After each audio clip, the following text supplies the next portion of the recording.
Hi everyone, it's Jody from An Eye for Beauty, and this is the weekend of 8/8/2025. Last week we discussed a little bit about the 8/8 portal, so if you've missed that message, go and check that out. That was last week. This week we are going to tune in and look at the energy that's coming up from that into the week. So we're going to be in mid-August, and I hope that you are surviving this Mercury retrograde. It's almost over. And we're going to pull our 3 cards and see what message we have for you today. Before we start this message, I would like to just share a practice that you may want to incorporate in your daily life for at least the rest of this month. Maybe commit to yourself to do this for yourself each and every day.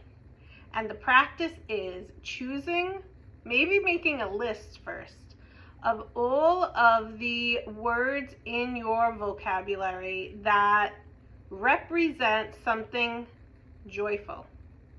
And joyful could be the first word. Grateful could be the second word. Kindness can be the third word. Prayer could be the fourth word. Love could be the 5th word. And you can add to that list. Maybe write each one on an index card. And then for that day, pick a word. And in that day, no matter what you experience, what challenges come your way, because what I feel is that a lot of people are going through their life, going through their daily stuff that they do, and then they're on an even keel, balanced emotions, and then something happens that distracts them completely, creates frustration, creates whatever feeling rises up for you, and you lose that sensibility of being in balance. So the reason why I'm offering this idea is for you to take a word each day and to just remember that's it, that one word for the day. And no matter what happens, no matter what pulls you off your path, no matter what frustrates you or distracts you, continue to come back to that word. So let's say the word is gratitude, grateful. And you woke up and you're thinking about what you're grateful for, and you're drinking your favorite drink in the morning, and then you're starting your day, you're getting dressed, and then somebody texts you or calls you and pulls you off. I want you to remind yourself, what am I grateful for right now in this moment? And I think that when we start to put this in practice, take a word each day and put it into practice, it's going to help us to come back to that present moment of balance when we're being pulled away by all the things that are going on right now, pulling us away from our path. So hopefully that makes sense. And hopefully you will do that for yourself. At least commit to doing it for 21 days. It takes 21 days to create a new habit. And if this habit feels like something that you want to incorporate in your life, do it for 21 days and see what happens. Switching gears, but 21 days is also a great number because that is how the founder, Dr. Usui, found Reiki. He received the symbols within 21 days.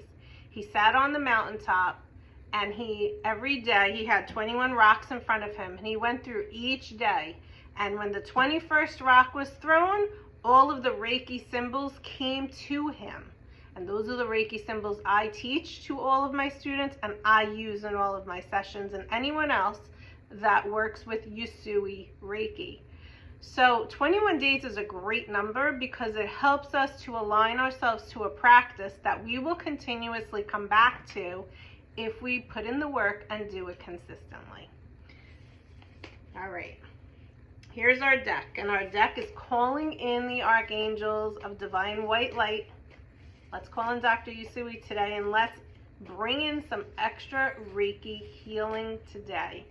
So I want you to take a minute to close your eyes and imagine wherever you need that white light of Reiki to go, that you are sending it there now.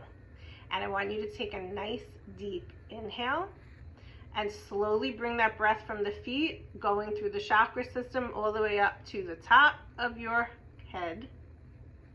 Count to 5. Slowly exhale out, starting from the crown, going down to the bottom of the feet.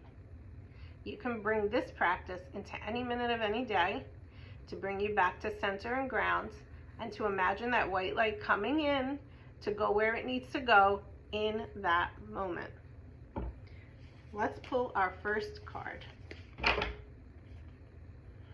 Okay, and we have the phase entanglement with the number 33, emotional influence. So this is the energy out there right now, whether it's in the world or it's in your personal life. The energy of gossip, the energy of lack, the energy of negativity, the energy of pulling you down. If fear looked like something, this is what it would look like visually. Fear, gossip, guilt, shame, judgment. Look at the middle girl's face. Frustration, disgust, anger, gossip. Okay? This is the energy that's out there right now, and I guess that is why they had me first bring in a practice. So what is happening for you right now in your life? In this energy. If you're not in this energy, if you're not feeling this energy, good for you. I am feeling this energy out there. Not necessarily in here, but I definitely am feeling it out there. So when I go out into the world, I do find it a little harder. And I have all of my tools in my tool belt. And I have Archangel Michael and all of the archangels with me. And I have my guardian angels, my spirit guides. I have Jesus, the number 33, Christ light.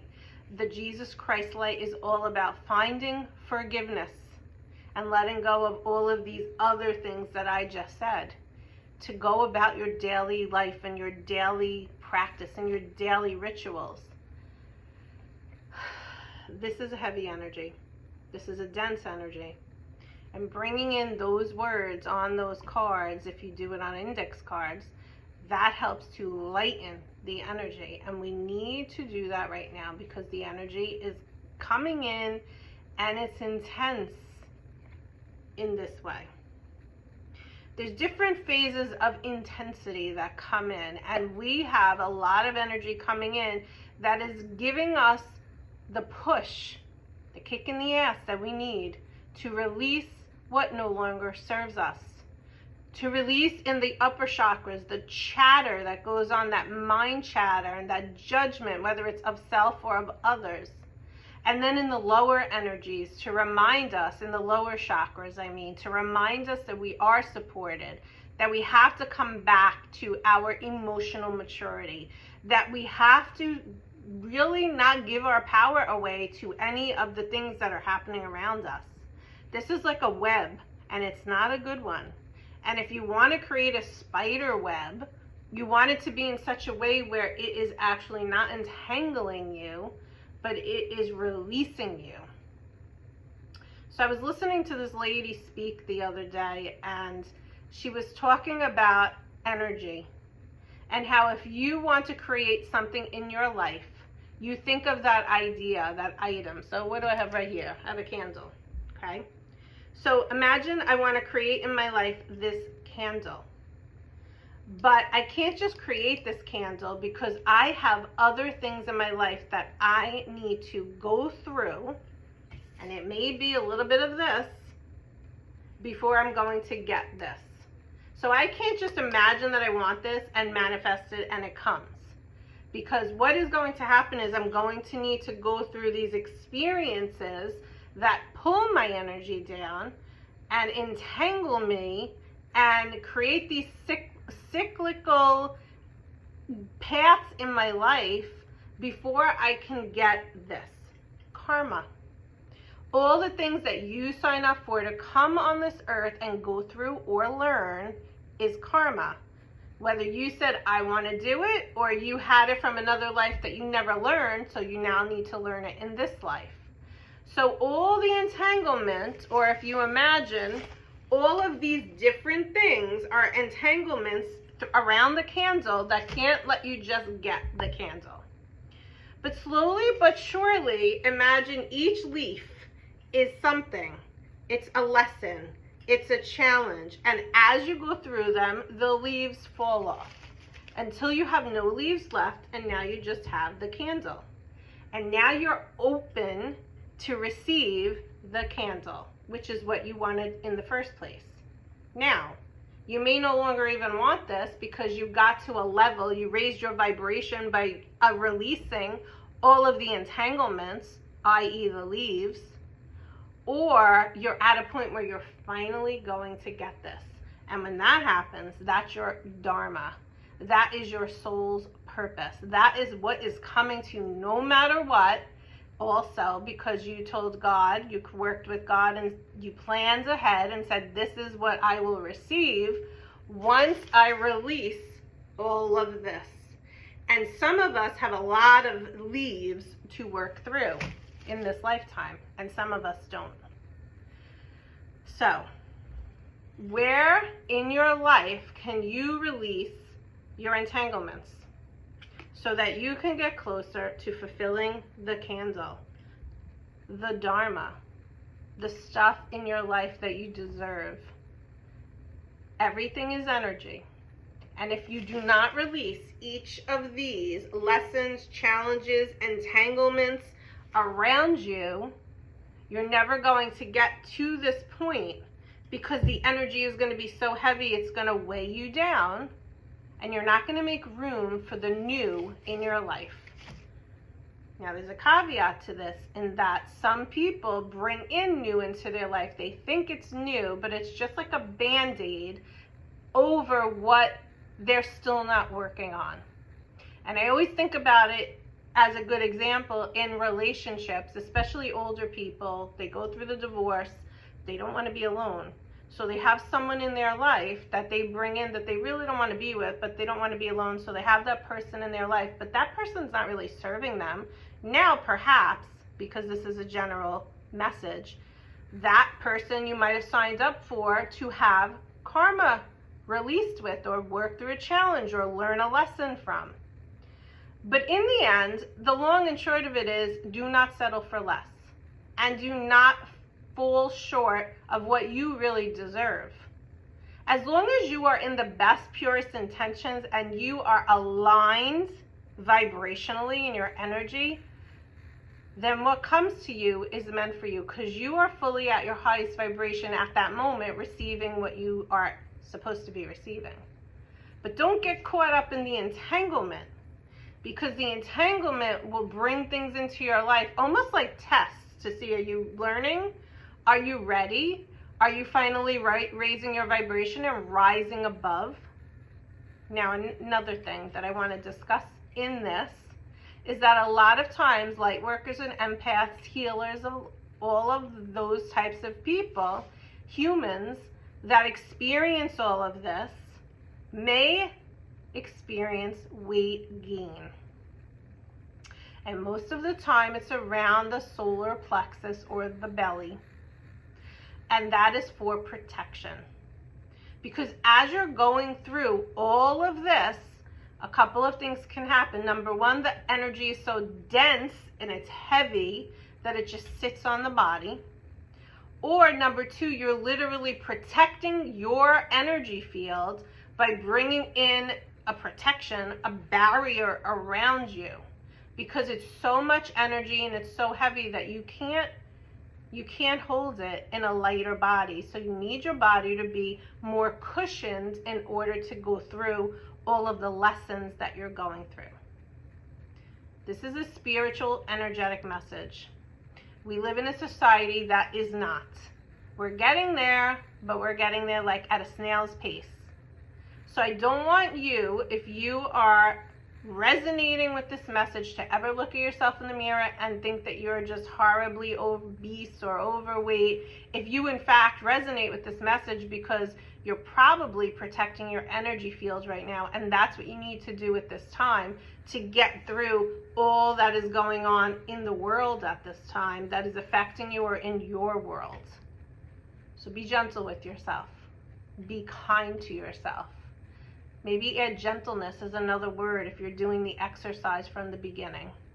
But it is time for us to take better care of ourselves and to let go of all of the energy, the stuff around us that we carry that does not serve us anymore, because we are raising our vibrations. We are getting to a high vibration. We are ascending. And through this evolution process, we have to go through all of these things in order to raise. And we keep raising. It's like a promotion, or it's like a graduation in the spiritual realm. And what it's doing is it's helping to get you to a more balanced state. So no matter what age you are in the physical, it makes no difference, because we're all going through it at different levels. Just do what you need to do, what feels right in your heart and in your soul. Remember, for the last few years, we've been talking about connecting head and heart. We're finally getting to that place as light workers and empaths and healers that we're more heart-centered as a collective. I know it doesn't look that way, but we are working on that. And quite frankly, the energy coming in is, we have no choice, because it's pushing us to do so. So let's get another message for us. Okay. Well, that's the point. The point is, we're moving on, we're letting go, we're freeing ourselves from the cage that we have had ourselves in for so long. No matter what came up for you as you were listening to this message, you know that you have felt somewhat in a cage, somewhat not free, somewhat bound to something or someone. But what this message is asking you to do is release yourself from the entanglement. Remember, this is your Dharma. This is all the karma that you are working through releasing. Whatever it is, it could be 4 leaves, it could be 100 leaves, but whatever it is, this is where you're going. This is what you want to manifest. So in order to manifest this, you have to clear and learn and go through all of this. Okay, guys, I hope that message made sense, and I hope that it serves you. And I'm sending you lots of love, and we'll talk soon. Take care. Bye-bye.